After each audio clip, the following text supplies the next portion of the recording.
quorum here, so let's call the Finance Committee meeting to order. It is May 14th. As I said, we have a quorum present, and we are certified and compliant with open meetings laws. Public comment, unless there's anybody online. I don't see anybody in the room for that, for public comment. Nope, nobody jumping at that, so let's see, let's go into, I'm going to do communications first, Dave.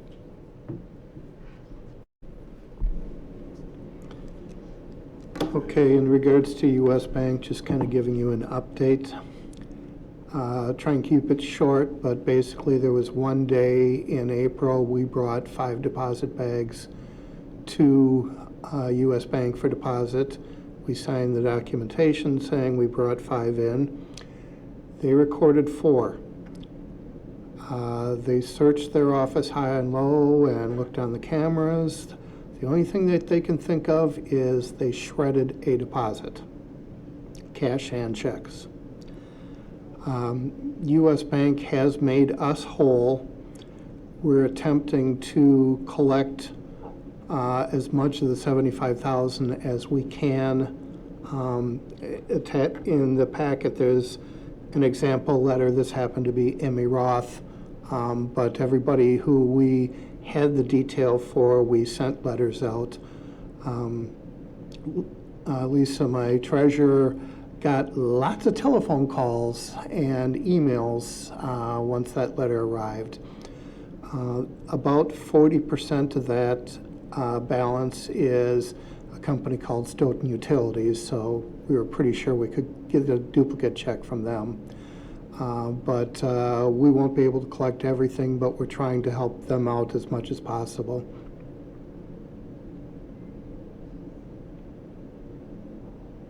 All right, oops.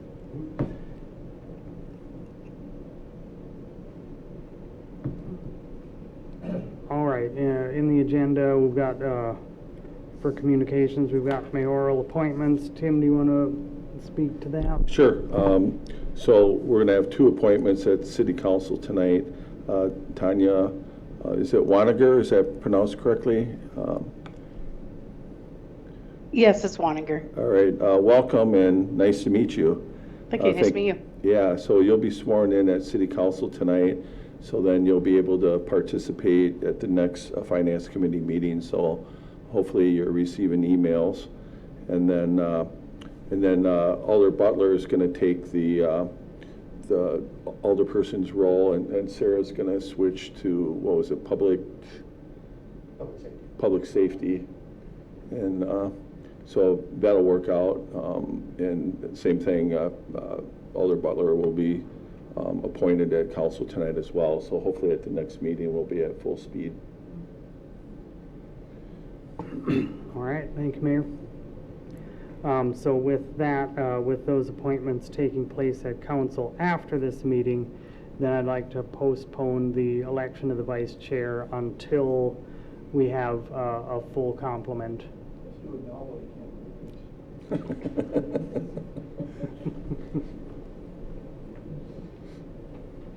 All right, does anybody have any objection to postponing that until we're at full complement?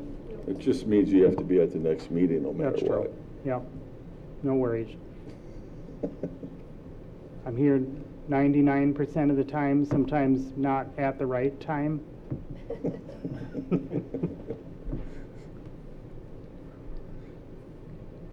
All right, so we'll postpone that until the following meeting. Then we'll entertain a motion for approval of the minutes from the April 23rd meeting. Motion by Greg, is there a second? Second by Ozzy. Any edits or questions about the minutes? All right, all in favor, aye? Aye. Okay. And are any opposed? All right, those minutes are accepted. Couple of reports up, Dave. The first one in the packet is just information only. We got our first quarter payment from WIBIC for the principal and interest payments that we received. Some of it's from the existing RDA fund, and some of it is from the newly created revolving loan program within the ARPA fund. And just so for Patrick and Tanya, we have 2 revolving loan funds for businesses.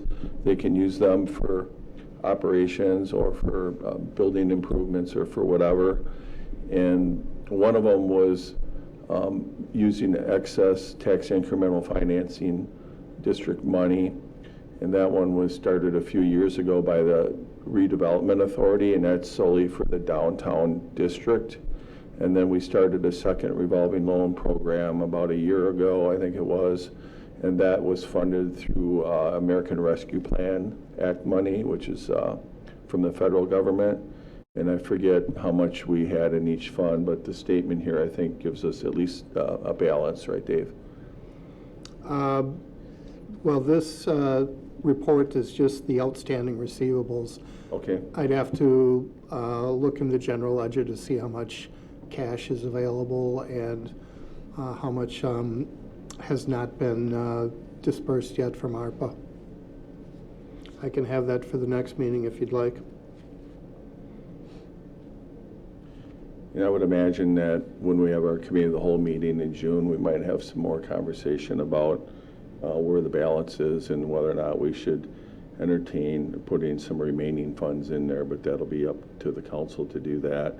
But you can see we have pretty good participation in the program. This is the Redevelopment Authority one here, and this was started quite a few years ago now, and it was kind of revamped probably about 5-6 years ago.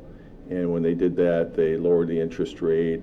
They tried to have less paperwork, even though it's still quite a bit. We have a consultant that we're working with now that's going to help businesses submit the applications and monitor the process and on these loans so we can get them facilitated more efficiently. So since we've done that, we've had more participation.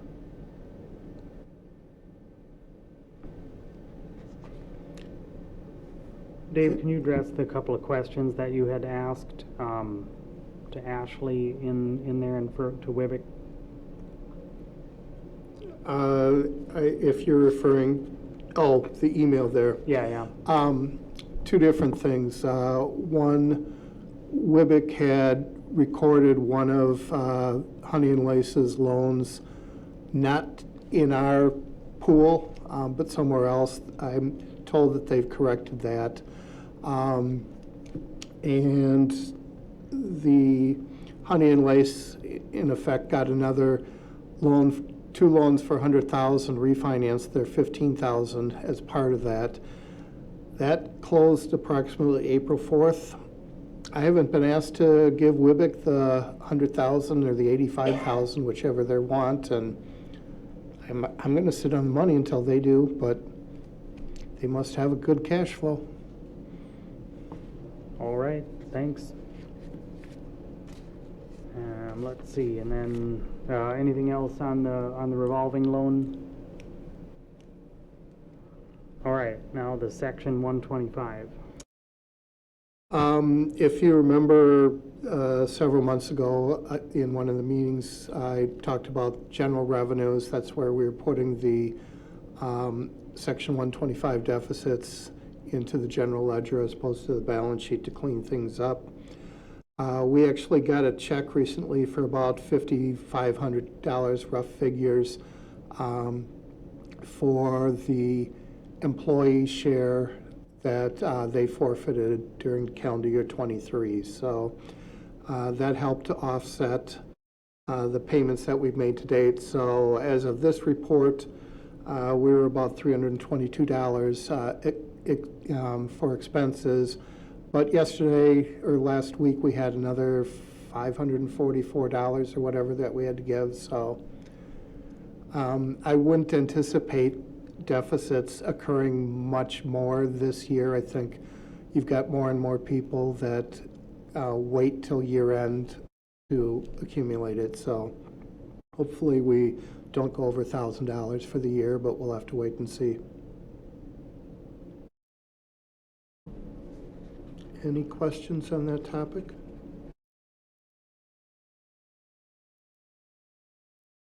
All right, thanks for the report, Dave. Next up, we've got discussion and possible action regarding the delinquent municipal court receivables. Based upon direction several meetings ago from this committee, you'd indicated that the two outstanding receivables for $5,000 each should definitely be started through the collection process. When I asked the municipal court for the backup documentation, they indicated that any cases over 5 years, well, let me back up. They follow the Supreme Court rules that cases are purged after 5 years. And considering the two cases are 17 or 18 years old, well, excuse me, 15 and 13 years old, they've been purged, so we wouldn't have any documentation to support the receivable when we tried to send them to collection. In addition to that, the retiring judge had indicated to us that, is it the Latches defense probably would apply, and we wouldn't probably be able to collect it anyway. So we've got quite a few receivables now that are over that level.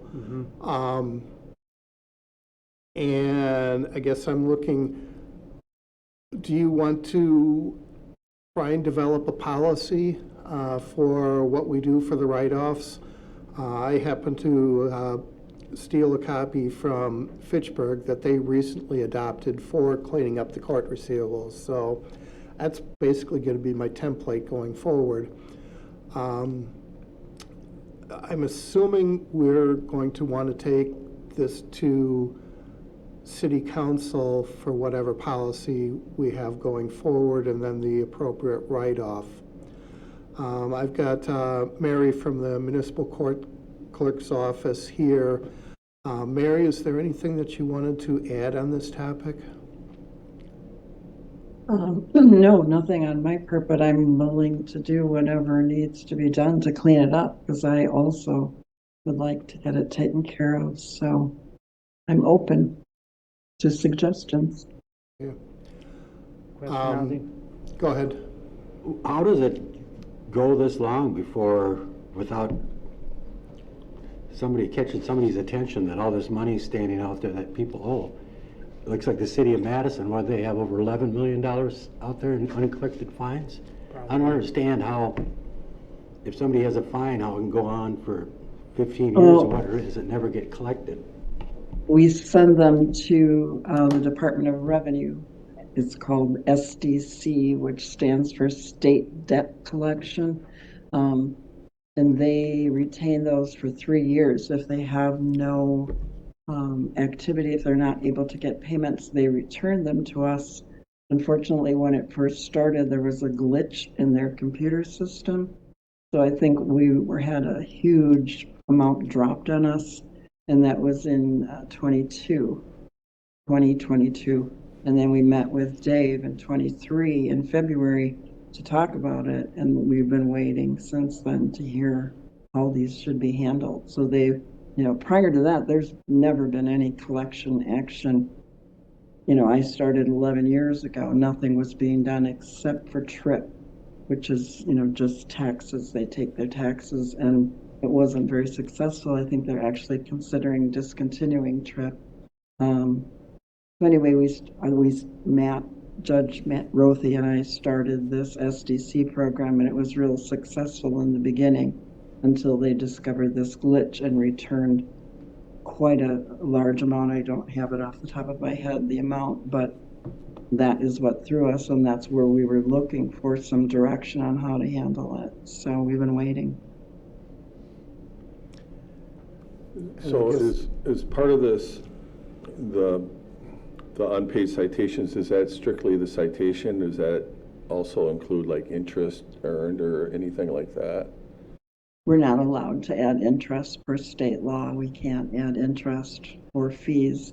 The collection agency, as the Department of Revenue, can add fees. They do, in fact, add fees. It's $15 or actually $35 or 15% of the balance. But they're allowed to do that, but we can't collect any fees or interest amounts as the court. No, I think Mary answered that question. I mean, I was just going to add the point that Mary made about the collection. I mean, because basically the forfeiture amount, it includes a small portion of that usually is the city's amount. So like, let's say $30 on a $100 Right. ticket is the city's Correct. amount. The other are court costs, so there are state surcharges that get paid. There are fees that go to the County. municipal court, I believe. To So, the county, Yeah. there's county fees also. yeah, so actually a small percentage of that goes back to the city, and Correct. a larger percentage is paid out to other entities, whether it's the Yeah. state or the county. Correct. Rick, what's the latches defense? So latches is essentially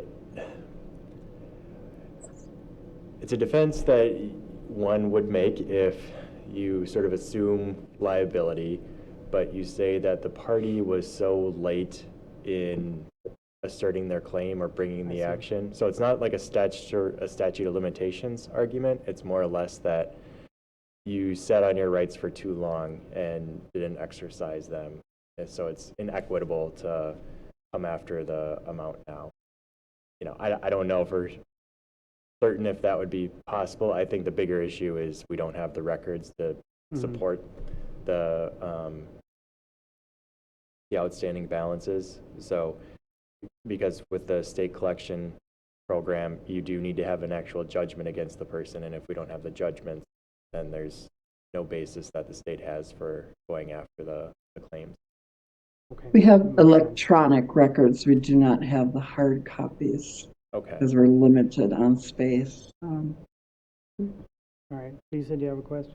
Well, so it sounds like from what I'm hearing, the low-hanging fruit would be to potentially write off anything that's 10 years and older, right? Because those are the ones that we've already kind of been told that or Correct me if I'm wrong, Rick, but if we can't use the electronic copy for collection, we need the actual original document.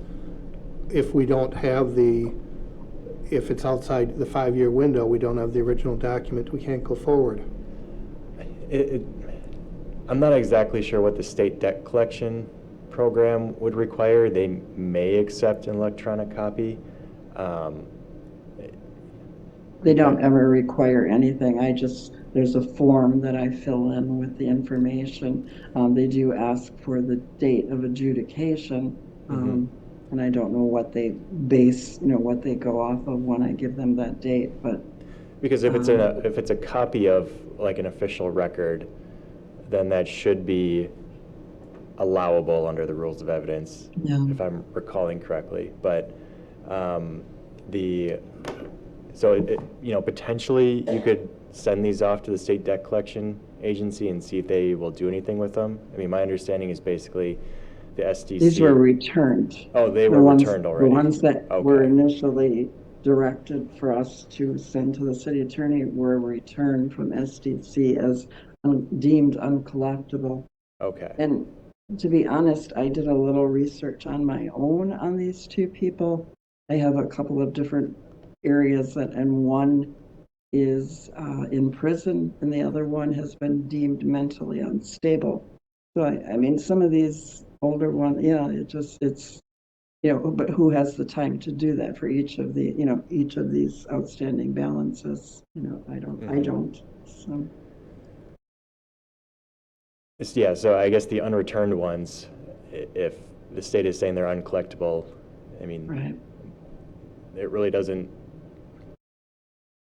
I guess in my opinion, doesn't really make sense to then go to a different debt collection agency Yeah. to try to collect those, because the state has way more tools than a standard debt collection agency.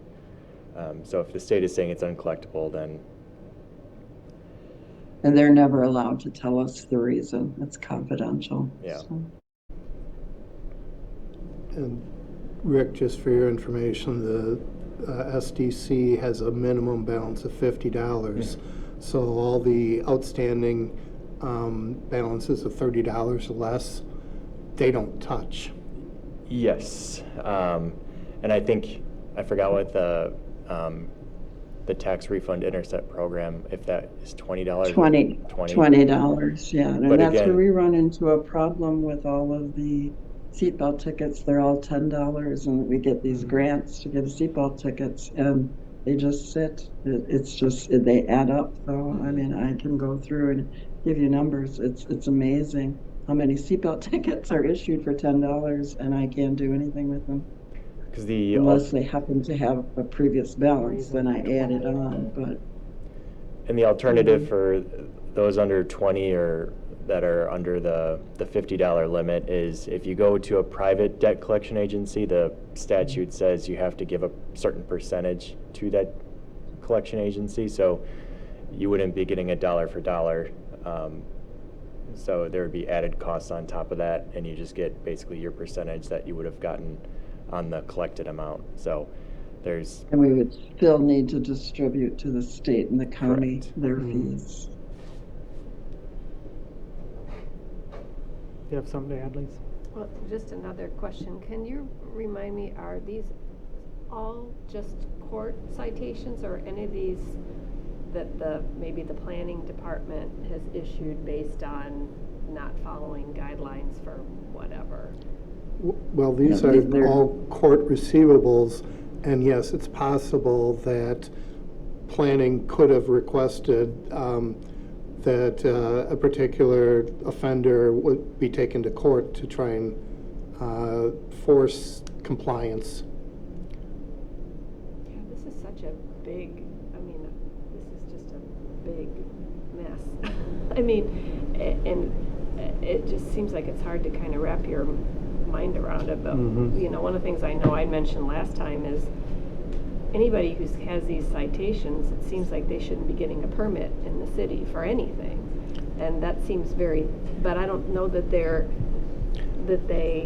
you know, but maybe not a $10 seatbelt violation, but some of the bigger ones. No. So it's really just hard to get your arms around these because some of them are, we wouldn't worry about, but others are significant. So if somebody has gotten citations from the city for inadequate work or safety, whatever, they shouldn't be getting more permits, but I'm guessing our systems don't talk to each other. No, so- these systems don't communicate between each other, Well- so.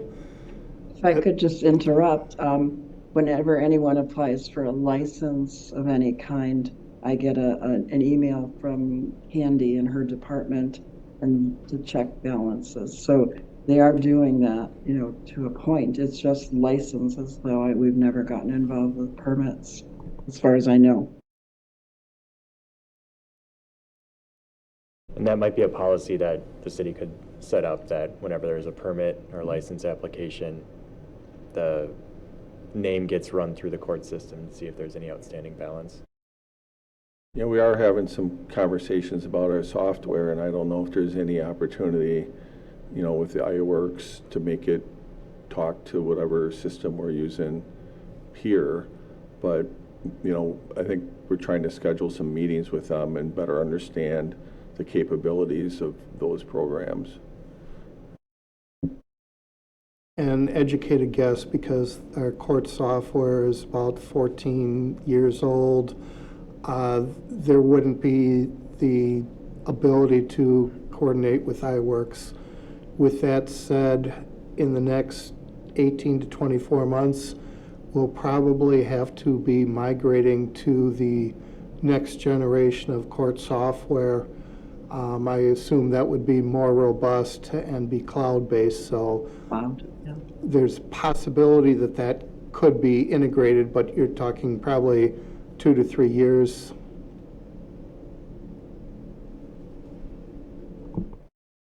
All right, I mean, this sounds like we've got there's a lot of different parameters that are set around this, or things that we could set around it. I think we still have to gather a little bit more together regarding those parameters, and then see if we can craft those into a policy that we can use. But I mean, at first glance, it does look like the city of Fitchburg would certainly be, maybe a good place to Yeah, start. To for see sure. if we can. Mm-hmm. So thank you for getting that. Yep. I think that's maybe a step in the right direction that could at least give us some guidance, so. That's one thing I like about governments. I can plagiarize the heck out of others. Perfect. So I think maybe we can do a little bit more in-depth review of Fitchburg's policy, and then see what specific Stoughton parameters that we might be able to apply to that. I don't have the numbers for Fitchburg, but I do know they have 2 full-time employees in their court office, so just to keep that in mind also. Okay. But I don't know the numbers that they bring in or their collection amount, so. And that was going to be one thing I was thinking about as far as potential policy for the city is, do you want to have somebody from like the city staff side that is in charge of sort of these collections? Do we want to have it still in the courts realm? And maybe that's just a conversation we need to have with Mary and the judge to see what the comfort level is for everybody to go after the collections. So that's just a consideration for next time. Yeah, a little more discussion on this, I think, but I think we can find a solution to it certainly by the end of the year, I think. Okay. All right, any other thoughts, questions on that?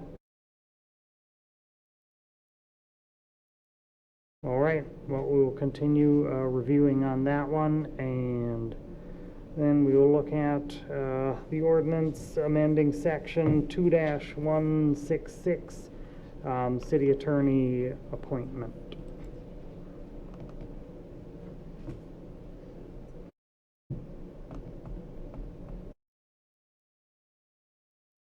And this one was because we always have them appointed for a year, but when do we want to start it? Correct. And Yeah. you gave me direction last time to change the city attorney appointment to be a fiscal year instead of a calendar year. I drafted ordinance based upon what you asked. Rick looked at it, made a few small tweaks, but I guess I'm just going to open up the floor if anybody has any questions. Yeah, I think this one always made sense to do it at this one when we're designating at the beginning of the council year, that we're designating things as far as newspapers and depositories and all that sort of thing, that the attorney would fall into there as well.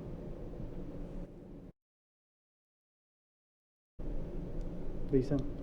Just a tiny little typo in the first whereas, appointed annually. But other than that, I would, maybe I'm getting ahead of myself, but I would make the motion to recommend approval of the council. All right, Lisa's made a motion. Is there a second? Second by Greg. All right, now is there any questions or further discussion about it?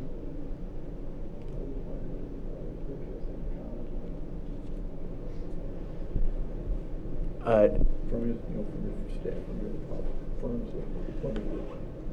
I don't think so. So we essentially have a 4-year service agreement, and I certainly in the council or the city's discretion, which when they want the appointment to start or end.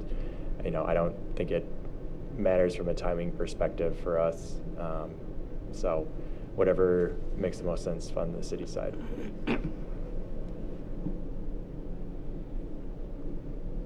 All right. That it? You have a follow-up, Greg?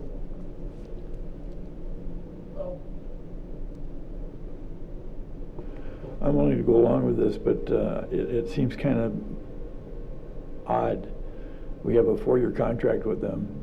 Why are we having to reaffirm the attorney every year? It doesn't make a lot of sense. The affirmation comes with the acceptance of the contract. So I don't really see this ordinance being even necessary. But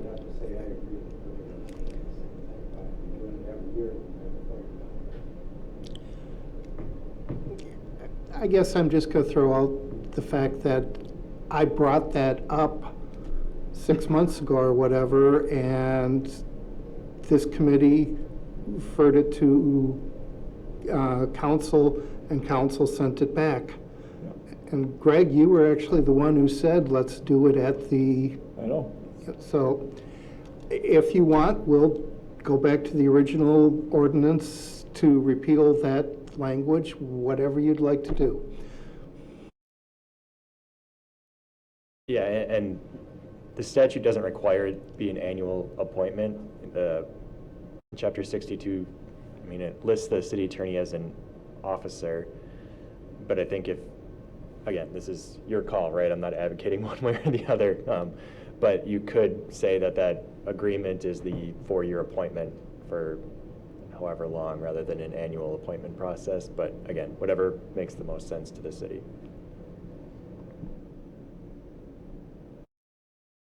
It really doesn't matter to me, but if you want to go that way, then you have to vote the motion down and then make a new motion.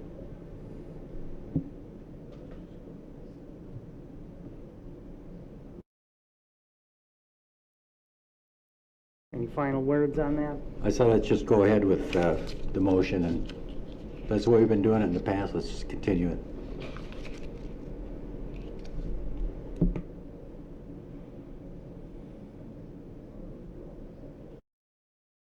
I don't think you can do that. I think once it's on the floor, it belongs to the floor.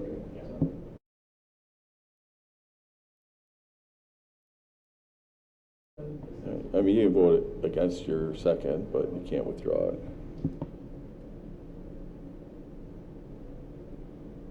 All right. You can. Vote against it.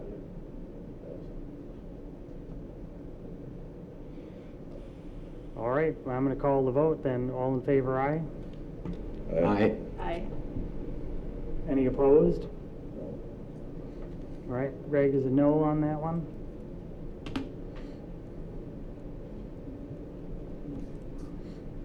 The ayes have you, Greg. I guess so. All right. All right, we'll set that one forward as an ordinance that'll go in a first reading. Wasn't the first time. Right.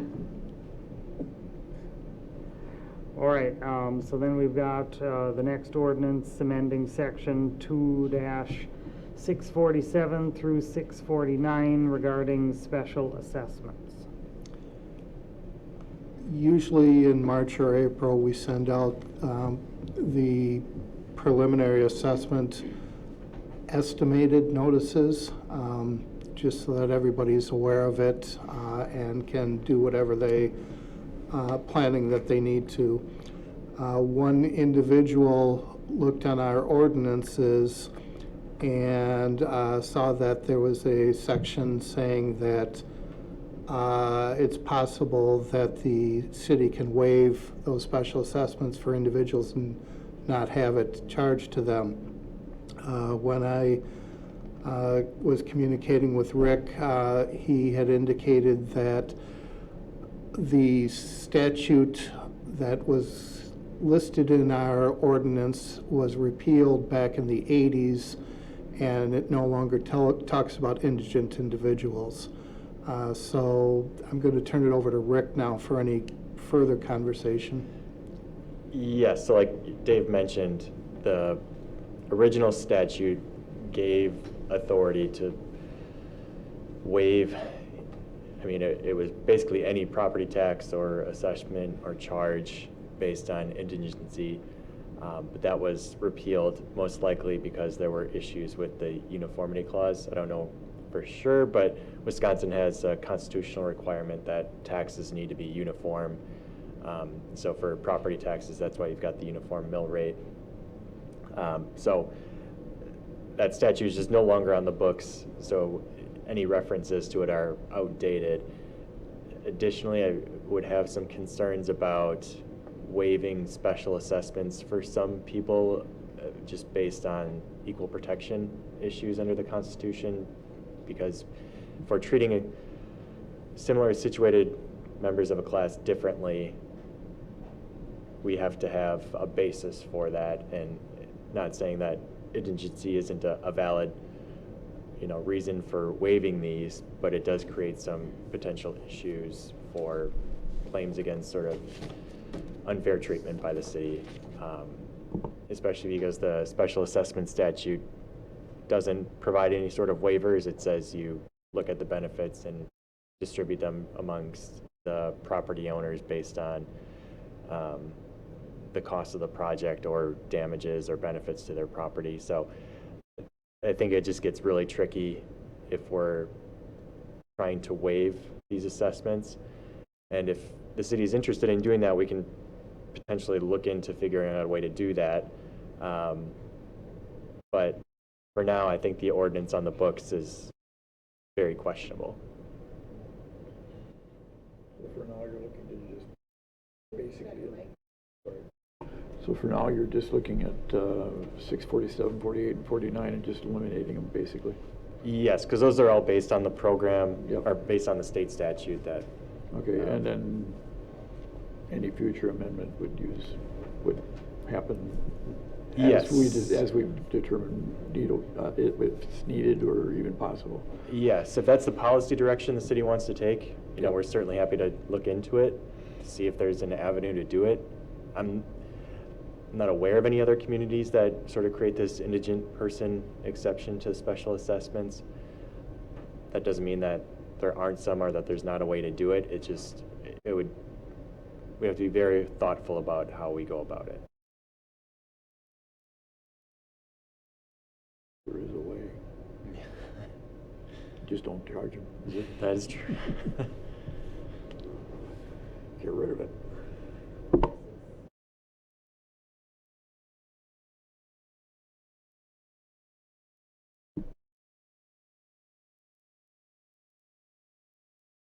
Any other thoughts or questions? Lisa, you got half a formulation of one? I thought I got it. Is this just related to special assessments or property taxes? This is just related to special assessments, yes. Thank you. All right, I mean, I think that cleaning up this ordinance aligns us with the state for the time being, and I guess we can always keep an eye open for if we can find a place, if we can readdress it at some point in time, but until then, until we've got an avenue for it, it kind of is a thought.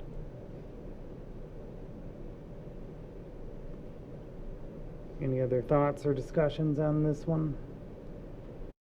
Otherwise, I'd entertain a motion to recommend the ordinance change. So moved. Motion by Lisa, is there a second? Second. Second by Ozzy. Any other questions, thoughts? All right, all in favor, aye? Aye. And are any opposed?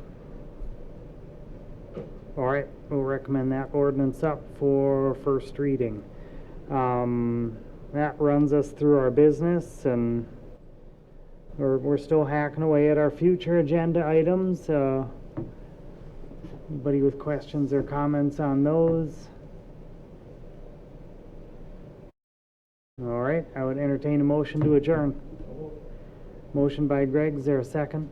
Second. Second by Ozzy. Any other questions? All in favor, aye? Aye. Any opposed? Meeting's adjourned. Thank you.